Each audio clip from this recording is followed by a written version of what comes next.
নমস্কাৰ আপোনালোকে চাই আছে অসম সংবাদ 24 ঘণ্টা।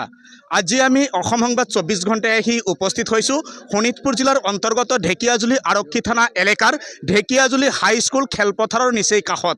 আৰু ঢেকিয়াজুলি হাইস্কুলৰ খেলপথাৰৰ কাষতে আজি ড্ৰাগছ আসক্ত দুগৰাকী যুৱকক আটক কৰিছে স্থানীয় ৰাইজে।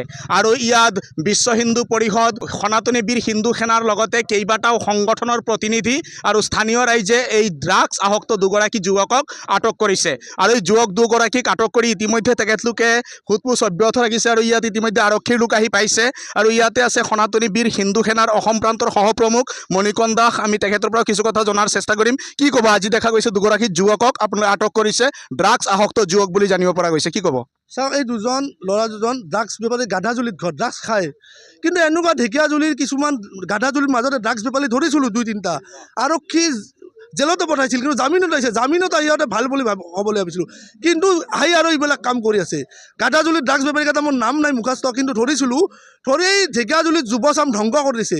আমি শোণিতপুৰ জিলাৰ SP মহোদয় বৰুণ বৰাকাষ্ট আৰু ঢেকিয়াজুলি OC দীপক দাসক আমি সনাতনী বীৰ পৰা ৰাইজৰ পৰা বিভিন্ন সংগঠনৰ দাবী জনাইছোঁ, এই ড্ৰাগছ মাফিয়াকেইটাক অতি জল্দি কৰায়ত্ব কৰি সিহঁতক জেলত ভৰাই আপুনি সিহঁতক গুলি কৰি হত্যা কৰিব লাগে। আজি ঢেকিয়াজুলিত যুৱচাম সৰু ল'ৰা ছোৱালী ধ্বংস কৰি দিছে, অন্ধকাৰত দিছে। যি ল'ৰা 1000 টকাত ড্ৰাগছ কিনিব লাগে, এই ল'ৰা 200 টকা ইনকাম নাই। এই কি ক'ত পইচা পায়? চুৰি কামত লিপ্ত হয়, বেয়া কামত লিপ্ত হয়। সেইকাৰণে মা দেউতাক বলে নৰে। সেইকাৰণে ল'ৰাবিলাকে আজিকালি ড্ৰাগছৰ একদম পেডেল হৈ গৈছে।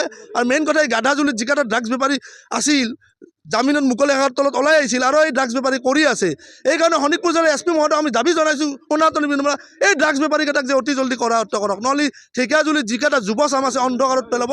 আৰু বৰবাদটো হৈ গৈছে 30%, আৰু যি 70% আছে এই ড্ৰাগছ বেপাৰীকেইটাক জেলত ভৰক, তেতিয়াই 70%। আৰু সিহঁতক জেলত ভৰিলে আমি সিহঁতক গুলি কৰি হত্যা কৰিব লাগিব। ড্ৰাগছ বেপাৰীকেইটা আমাৰ ৰাইজৰ দাবী, আমাৰ বিভিন্ন সংগঠনৰ দাবী। ঢেকিয়াজুলিৰ ৰাইজক এই ড্ৰাগছ বেপাৰীক যদি মুকলি আকাশত কৰিব দিয়ক, আমাৰ গোটেই সৰু যুৱচাম ধ্বংস কৰি দিব, একদম অন্ধকাৰত পেলাই দিব।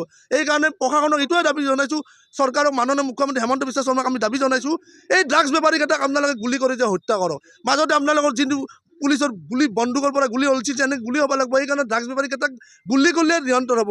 জেলত ভৰাই দিলে সিহঁতে আৰু মুকলি আকাশত আহিব, 2-3 বছৰত আহি আৰু ইয়ালৈ কৰি থাকিব। আজি সৰু যুৱচামবিলাক নষ্ট কৰিছে, 20 বছৰ পোৱালি, 22 বছৰ পোৱালি। কি মাৰিম? আমি মাৰা নাই। সেইকাৰণে আৰক্ষীক সমজাইছোঁ, আৰক্ষী যে মালিককেইটাৰ নাম সোধে, এইটোৱে আমি দাবী জনাইছোঁ আৰক্ষীক। হয়, ইতিমধ্যে শুনিলে এনেদৰেই দুগৰাকী যুৱকক আটক কৰা হৈছে। আৰু স্থানীয় ৰাইজ আৰু সনাতনী বীৰ হিন্দু সেনা, বজৰং দল আদি কৰি বিভিন্ন দল সংগঠনৰ প্ৰতিনিধিৰ উপস্থিতিত এই দুগৰাকী যুৱকক আটক কৰিছে। আৰু অতি কম বয়সীয়া যুৱক দুজন আজি এনেদৰে ড্ৰাগছ আসক্ত হৈ তেখেতলোকে ইয়াতে ড্ৰাগছ লৈ আছিল, আৰু তেনে অৱস্থাতে আটক কৰিছে সংগঠনৰ নেতৃত্বই। আৰু ইয়াতে আছে আৰু এগৰাকী হিন্দুত্ববাদী সংগঠনৰ নেতা, আমি তেখেতৰ পৰাও কিছু কথা জনাৰ চেষ্টা কৰিম।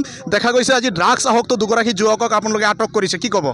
হয়, আমি বিভিন্ন আমাৰ 3 মাহ ধৰি আমি বিভিন্ন কলেজ ইউনিভাৰ্চিটিত আমি এটা এই মানে প্ৰগ্ৰাম এটা কৰিছিলোঁ, এৱাৰনেছ প্ৰগ্ৰাম, নাচা মুক্তি অভিযান। তাতে আমি ড্ৰাগছৰ বিষয়ে এৱাৰনেছ কৰিছিলোঁ।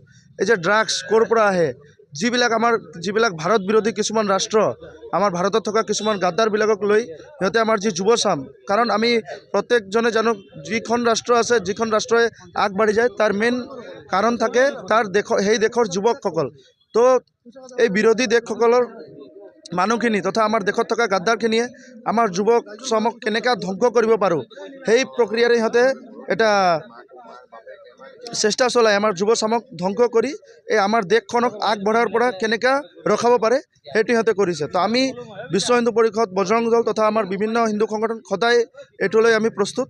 আমি এইটো ক্ষেত্ৰত সদায় মাত মাতি থাকিম আৰু বাধা প্ৰদান কৰি থাকিম। হয়, ইতিমধ্যে শুনিলে বজৰং দল অৰ্থাৎ বিশ্ব হিন্দু পৰিষদৰ নেতাগৰাকীয়ে জনাইছে, কোনো কাৰণতে ড্ৰাগছৰ যি ৰমৰমীয়া ব্যৱসায় চলিবলৈ দিয়া নহ'ব। আৰু যিসকলে এই ড্ৰাগছৰ ব্যৱসায় চলায় তেখেতলোকৰ ওপৰত কঠোৰ ব্যৱস্থা গ্ৰহণ কৰক আৰক্ষীয়ে, তাৰে আহ্বান জনাইছে। আৰু আমি দেখুৱাই আছোঁ সামগ্ৰিক পৰিৱেশ এনেদৰেই ঢেকিয়াজুলি হাইস্কুলৰ খেলপথাৰৰ নিচেই কাষতে এনেদৰে আজি দুগৰাকী ড্ৰাগছ আসক্ত যুৱকক ইতিমধ্যে আটক কৰিছে স্থানীয় ৰাইজে। আৰু স্থানীয় ৰাইজে আটক কৰি গতাই দিছে ঢেকিয়াজুলি আৰক্ষীক। আৰু আৰক্ষীয়ে নিশ্চয় তদন্ত চলালে এই যুৱকসকলে ক'ৰ পৰা ড্ৰাগছ লৈ আহে, কোনে তেখেতলোকক এই ড্ৰাগছৰ যোগান ধৰে, এই গোটেই বিষয়টো পোহৰলৈ আহিব। আৰু আমিও আশা কৰোঁ আৰক্ষীয়ে এই ক্ষেত্ৰত কঠোৰ পদক্ষেপ গ্ৰহণ কৰিব। আৰু তাৰে আশা ৰাখি সকলোৱে অসম সংবাদ 24 ঘণ্টা চাই থোৱাৰ কাৰণে মই প্ৰশান্ত বৈশ্যই ঢেকিয়াজুলিৰ পৰাই সকলোলৈ ধন্যবাদ জ্ঞাপন কৰিছোঁ।